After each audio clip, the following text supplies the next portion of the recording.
मनीष सिसोदिया और संजय सिंह के बाद अब दिल्ली के मुख्यमंत्री अरविंद केजरीवाल पर गिरफ्तारी की तलवार लटक रही है। 2 नवंबर को ईडी ने सम्मन जारी कर पूछताछ के लिए अरविंद केजरीवाल को बुलाया था। हालांकि पहले से तय कार्यक्रमों का हवाला देते हुए अरविंद केजरीवाल पेश नहीं हुए।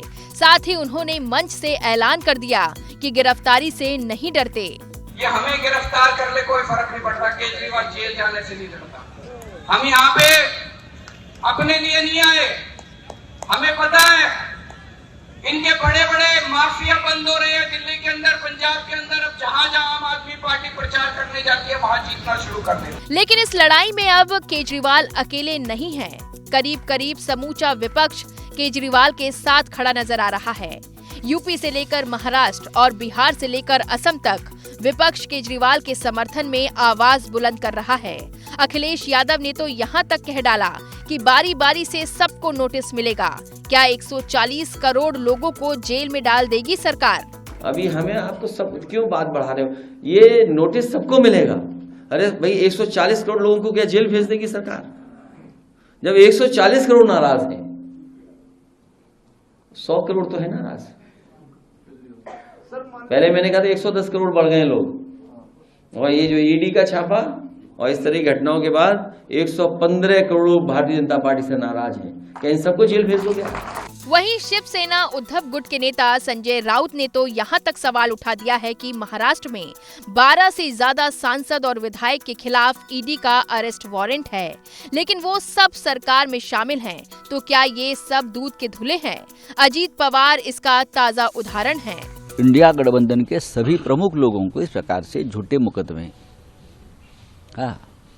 झूठे फायर, फिर सीबीआई, फिर ईडी करके ये सबको पॉलिटिकली खत्म करने का काम ईडी को दिया है।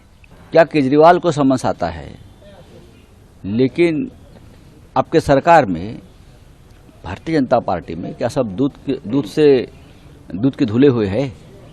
महाराष्ट्र के लगभग 12 ऐसे सांसद हैं और विधायक है जिनके ऊपर ईडी का ऑलरेडी समन्स और वारंट है अरेस्ट का, वो अब सरकार में शामिल हो गए।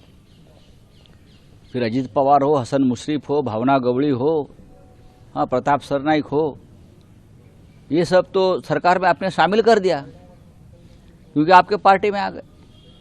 अगर केजरीवाल आपके पार्टी में आ गया तो हरिश्चंद्र बन जाएगा सत्यवादी।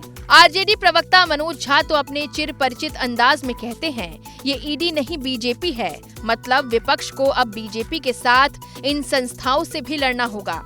ईडी का बीजेपी का नोटिस मिला, ईडी नहीं है। हमने बोलना बंद कर दिया।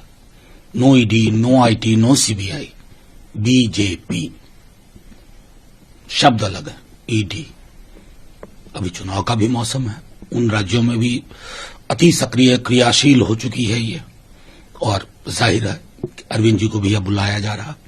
तो सीधे तौर पे अब विपक्ष के नेताओं को भी ये तो हमने तय कर लिया कि हम सिर्फ बीजेपी से नहीं लड़ रहे, हम इन संस्थाओं से भी लड़ रहे हैं जिन्होंने अपने चरित्र हनन का खुद से विटनेस बनना स्वीकार किया।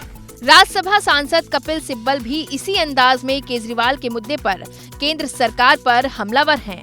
They're targeting now Arvind Kejriwal, and as the elections get nearer, the Lok Sabha elections get nearer, they'll be targeting more people. I'm afraid they will at some stage target Raghav Chadha also. Then they have targeted Shibu Soren through the Lokpal. They are targeting Hemant.